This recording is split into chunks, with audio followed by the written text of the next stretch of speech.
ഞങ്ങൾ എല്ലാവരും ഈ തെരഞ്ഞെടുപ്പിൽ കണ്ടത് ആര് മത്സരിക്കണമെന്നല്ല, ആരെ മത്സരിപ്പിക്കണമെന്നാണ്. അതായിരുന്നു ഒരു നേതൃത്വത്തിന്റെ ഗുണം എന്ന് പറയുന്നത്. താഴേക്കോട് ഞങ്ങളുടെ തറവാടാണ്. ഇത് വിട്ടുകൊടുക്കുന്ന ഒരു പ്രശ്നവും ഇല്ല. താഴേക്കോട് ഗ്രാമപഞ്ചായത്തിൽ തദ്ദേശ പോരാട്ടത്തിന് UDF പൂർണ്ണമായും ഒരുങ്ങിക്കഴിഞ്ഞു. ഇന്ന് സ്ഥാനാർത്ഥികളെയൊക്കെ പ്രഖ്യാപിച്ചു കഴിഞ്ഞു. MLA അദ്ദേഹത്തിന്റെ പ്രഭാഷണത്തിൽ പറഞ്ഞൊരു കാര്യമുണ്ട്, വിട്ടുവീഴ്ചയുടെ ഏറ്റവും ക്ഷമയുടെ നെല്ലിപ്പലക കണ്ട അത്രയും സ്ഥാനാർത്ഥികളാവാൻ ആഗ്രഹിച്ചവർ, അത് നേരത്തെ മറ്റുള്ള ആളുകളും പറഞ്ഞിരുന്നു, സ്ഥാനാർത്ഥിയാവാൻ ആഗ്രഹിച്ചവർക്ക് പിന്നെ കോൺഗ്രസിൽ തന്നെ സ്ഥാനാർത്ഥിയാവാൻ ആഗ്രഹിച്ച പല ആളുകളുടെയും അങ്ങനെ കുറേയേറെ പ്രശ്നങ്ങൾ.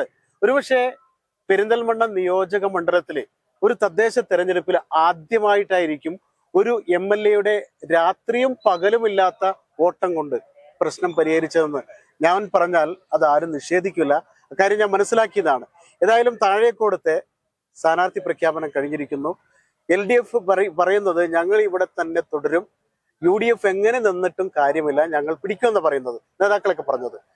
നജീബ് കാന്തപുരം MLA, ഈ താഴേക്കോട് UDFന് തിരിച്ചു പിടിക്കാൻ കഴിയുന്ന പൂർണ്ണ ആത്മവിശ്വാസമുണ്ട്. സമ്പൂർണ്ണ ആത്മവിശ്വാസം മാത്രമല്ല, ഞങ്ങളുടെ സ്ഥാനാർത്ഥി പട്ടിക തയ്യാറായി പുറത്തു വന്നതോടുകൂടി ഞങ്ങളുടെ നേതാക്കന്മാർ മുഴുവനും ഫീൽഡിലിറങ്ങി ഞങ്ങളുടെ സ്ഥാനാർത്ഥികളുടെ വിജയത്തിന് വേണ്ടി സർവ്വസജ്ജരായിരിക്കുകയാണ്. താഴേക്കോട് ഞങ്ങളുടെ തറവാടാണ്. ഇത് വിട്ടുകൊടുക്കുന്ന ഒരു പ്രശ്നവും ഇല്ല. വളരെ വ്യക്തമായിട്ടുള്ള ലീഡോടുകൂടി തന്നെ ഞങ്ങൾക്ക് വരാൻ കഴിയും. പിന്നെ മറ്റൊന്ന്, താങ്കൾ നേരത്തെ പറഞ്ഞ കാര്യം എൻ്റെ ഒരു പരിശ്രമമല്ല, ഇവിടുത്തെ നേതാക്കളുടെ ഗുണമാണ്. കാരണം പ്രത്യേകിച്ച് ഞാൻ കോൺഗ്രസ് പാർട്ടിയെ അഭിനന്ദിക്കാൻ കൂടി അവസരം ഉപയോഗിക്കുകയാണ്. ഇത്രയേറെ ഈ ചർച്ചകളിൽ ഉടനീളം നിയോജക മണ്ഡലത്തിലെ എല്ലാ പ്രതിസന്ധികളുടെയും കെട്ടടിക്കാൻ വേണ്ടി ഏറ്റവും പരിഹാര നിർദ്ദേശങ്ങൾക്ക് ഞങ്ങളുടെ ഒപ്പം നിന്ന് ഏറ്റവും ലളിതമായി പ്രശ്നം പരിഹരിക്കാൻ വേണ്ടി കോൺഗ്രസ് പാർട്ടി നടത്തിയിട്ടുള്ള വിട്ടുവീഴ്ചകളെ ഞാൻ ഏറെ ആദരവോടെ ബഹുമാനത്തോടെ കാണുകയാണ്. അതുപോലെ തന്നെ ഞങ്ങൾ എല്ലാവരും ഈ തെരഞ്ഞെടുപ്പിൽ കണ്ടത് ആര് മത്സരിക്കണമെന്നല്ല, ആരെ മത്സരിപ്പിക്കണമെന്നാണ്. അതായിരുന്നു ഒരു നേതൃത്വത്തിന്റെ ഗുണം എന്ന് പറയുന്നത്. ഞങ്ങളുടെ ഇവിടെ നേതാക്കന്മാർ ഒരുപാട് പേരുണ്ട്. അവരൊക്കെ ഏറ്റവും വലിയ ക്വാളിറ്റി പ്രകടിപ്പിച്ചത് ഞങ്ങൾ മത്സരിക്കുന്നതിലല്ല, ഞങ്ങൾ ജയിക്കുന്നതിലാണ് പ്രധാനം എന്നുള്ളതാണ്.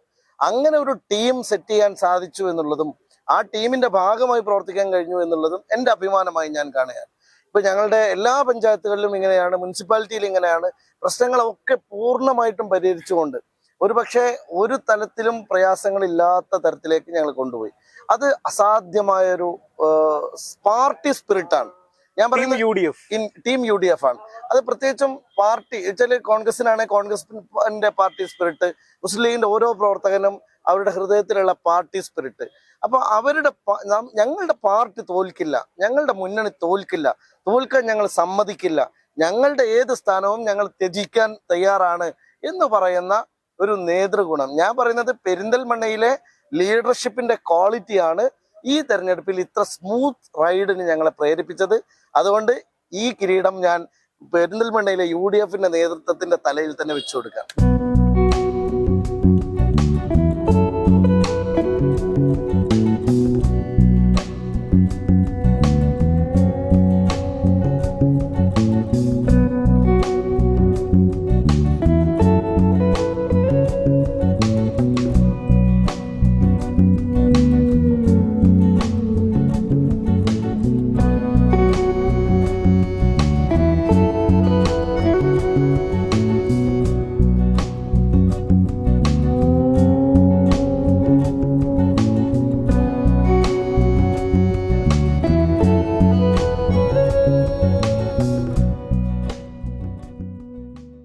മറ്റൊരു കാര്യം കൂടി MLA, അതായത് വിജയിക്കാനുള്ള ഘടകങ്ങൾ എന്ന് പറയുന്ന ഒരു കാര്യമുണ്ടല്ലോ.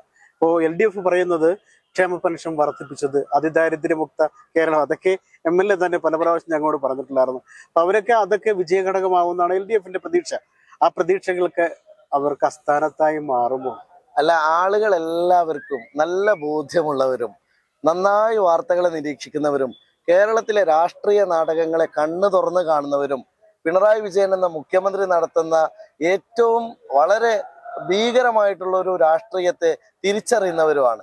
ഇപ്പൊ ഇവിടെ വർഗീയ രാഷ്ട്രീയത്തെ ഒളിച്ചു കടത്താൻ പിണറായി നടത്തുന്ന വളരെ നിഗൂഢമായിട്ടുള്ള ഒരു കാര്യമാണ്. ഞാൻ പ്രസംഗത്തിലും പറഞ്ഞ ഒരു കാര്യമാണ്. ഏറ്റവും ഭീകരമായിട്ടുള്ള ഒരു കാര്യം, ജനങ്ങളുടെ മനസ്സിൽ എന്ത് വെറുപ്പുണ്ടാക്കിയാലും കുഴപ്പമില്ല, ഭിന്നത ഉണ്ടാക്കിയാലും കുഴപ്പമില്ല, ഞങ്ങൾക്ക് ജയിക്കാമെന്നായിരുന്നു അവർ കരുതിയത്. അത് ഓട്ടയടക്കാനും കണ്ണിൽ പൊടിയിടാനും എപ്പോഴാണ് അവര് സക്കറാത്തിന്റെ ഹാലിലാണ് അവർ പൈസ കൊടുക്കുന്നത്. ഇത് വെള്ളം തൊട്ട് നനക്കേണ്ട സമയമുണ്ട്. ആ സമയത്തൊന്നും ആളുകളെ ചുണ്ടിൽ വെള്ളം കൊടുത്തിട്ടില്ല. അവർക്ക് മുഴുവനും പുച്ഛമായിരുന്നു. ഇവിടുത്തെ എല്ലാ സമരക്കാരോടും പുച്ഛമായിരുന്നു. ഇപ്പം മരിക്കാൻ നേരത്ത് എല്ലാം കഴിഞ്ഞിട്ട് വെള്ളം കൊടുത്തിട്ട് വല്ല കാര്യമുണ്ടോ? ആ വെള്ളം ഇവിടെ ചെലവാവൂല. അത് താഴെ ഇറക്കി വെച്ചാൽ മതി എന്നാണ് ഇടതുപക്ഷത്തിനോട് ഞങ്ങൾക്ക് പറയാനുള്ളത്. പ്രബുദ്ധരായ ജനങ്ങൾ, പ്രത്യേകിച്ച് താഴേക്കോട്, ഞാൻ പറഞ്ഞല്ലോ, ഇത് ഞങ്ങളുടെ ഏറ്റവും പ്രിയപ്പെട്ട സ്ഥലമാണ്. ഇത് ഞങ്ങളുടേത് തന്നെയാണ്. ഇത്തവണ മികച്ച വിജയം താഴേക്കോട് പഞ്ചായത്തിലുണ്ടാവും. താഴേക്കോട് പഞ്ചായത്തിൽ അധികാരമേൽക്കുന്ന പ്രസിഡന്റ് UDFന്റെ പ്രസിഡന്റ് ആയിരിക്കും. അതായത് വിട്ടുവീഴ്ച, ഇപ്പൊ റഷീദ് മാസ്റ്റർ ഉൾപ്പെടെ ഒരുപാട് പേര് വിട്ടുവീഴ്ചയിൽ മത്സരിപ്പിക്കാൻ ഇറങ്ങി എന്ന് പറയുന്നത് താഴേക്കോട്ട് UDFന്റെ കൂട്ടായ്മയുടെ ഐക്യവും കെട്ടുറപ്പുമാണ്.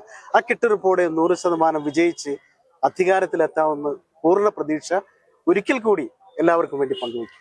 തീർച്ചയായിട്ടും ഞാൻ പറഞ്ഞല്ലോ, ഇപ്പൊ ഞങ്ങളെ നേതാക്കന്മാർ തീരുമാനിച്ചത്, നമ്മളെപ്പോഴും പറയും കിങ്ങിനേക്കാളും വലുത് കിങ് മേക്കർ ആണെന്ന്. ഞങ്ങളെ കിങ് മേക്കേഴ്സ് ആണ് എൻ്റെ ചുറ്റുമുള്ളത്. ഞാൻ ശക്തമായിട്ട് മുന്നോട്ട് പോകാൻ എനിക്ക് കഴിയുമെന്ന പ്രതീക്ഷയുണ്ട്. മാത്രമല്ല, ഇതിലെല്ലാം ഞാനൊരു സാധാരണ പ്രവർത്തകനായിട്ട് വളർന്നു വന്ന ആളാണ്. ഞാൻ MSFന്റെ പോസ്റ്റർ ഒട്ടിച്ച് വളർന്നു വന്ന ഒരു MLA ആണ്. അതുകൊണ്ട് ഈ പണിയൊക്കെ എനിക്കറിയാം.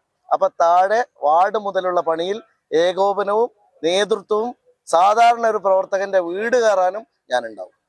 ഏതായാലും MLA പറഞ്ഞു വെച്ചത് വളരെ സുവ്യക്തമാണ്. താഴേക്കോട് UDFന് വൻ ഭൂരിപക്ഷത്തോടെ അധികാരത്തിലെത്താൻ സാധിക്കും. അതിന്റെ വസ്തുതകളെല്ലാം അദ്ദേഹം വിശദീകരിച്ചിട്ട് വിട്ടുവീഴ്ചകൾ ചെയ്തു. പലരും മത്സരിക്കാതെ മാറി നിന്നു. റഷീദ് മാസ്റ്ററെ പോലുള്ള പഴക്കം ചെന്ന ആളുകളെ മത്സരിപ്പിക്കാൻ വേണ്ടി മത്സര രംഗത്ത് നിന്ന് മാറിയുന്നു. അപ്പോൾ MLAയുടെ മാത്രമല്ല ടീം UDF, എല്ലാ കോൺഗ്രസ് നേതാക്കള്, അതുപോലെ മുസ്ലിം ലീഗ് നേതാക്കളെല്ലാം ഒത്തൊരുമയോടുകൂടി ടീം UDF ആയി മാറി ഈ താഴേക്കോട് മത്സര രംഗത്തേക്ക് ഇറങ്ങുകയാണ്. പോരാട്ടം കടുക്കും. LDF നിലനിർത്താനാണ്, UDF പിടിച്ചെടുക്കാനാണ്. ആര് വിജയിക്കും, ആര് വേണമെന്ന് തീരുമാനിക്കുന്ന ജനങ്ങളാണ്. വോട്ടവകാശമുള്ള ജനങ്ങളാണ് തീരുമാനിക്കേണ്ടത്. ആര് വേണം, ആര് ഭരിക്കണമെന്ന് ജനം തീരുമാനിക്കും. Cameraman Shahid, Jabbar Venad, channel 10, Perinthalmanna. Gold and diamond ആഭരണങ്ങളിലെ വിസ്മയ കളക്ഷനുകൾ ഒരുക്കി സ്കൈ ഗോൾഡ് നിങ്ങളെ സ്വാഗതം ചെയ്യുന്നു. സ്വർണ്ണാഭരണങ്ങൾക്ക് നേടാം പണിക്കൂലിയിൽ 50% വരെ ഡിസ്കൗണ്ട്. ഡയമണ്ട് ആഭരണങ്ങൾക്ക് നേടാം മേക്കിംഗ് ചാർജിൽ 40% വരെ ഓഫർ. സ്വർണ്ണ വില വർധനവിൽ നിന്നും രക്ഷ നേടാൻ വിവാഹ പാർട്ടികൾക്ക് 2% മുതൽ അഡ്വാൻസ് ബുക്കിംഗ് സ്കീമുകളും സ്പെഷ്യൽ പാക്കേജുകളും. പണിക്കൂലിയില്ലാതെ തവണകളായി പണമടച്ച് സ്വർണ്ണാഭരണങ്ങൾ സ്വന്തമാക്കുവാൻ സ്പെഷ്യൽ സ്കീമുകൾ. എക്സ്ചേഞ്ച് ഓഫറിലൂടെ പഴയ സ്വർണ്ണാഭരണങ്ങൾ മാറ്റിയെടുക്കുമ്പോൾ 0% ഡിഡക്ഷനിൽ പുതിയ ആഭരണങ്ങളാക്കി മാറ്റിയെടുക്കാം. Visit today sky gold, elegance of beauty, Perinthalmanna, Ponnani, Nilambur.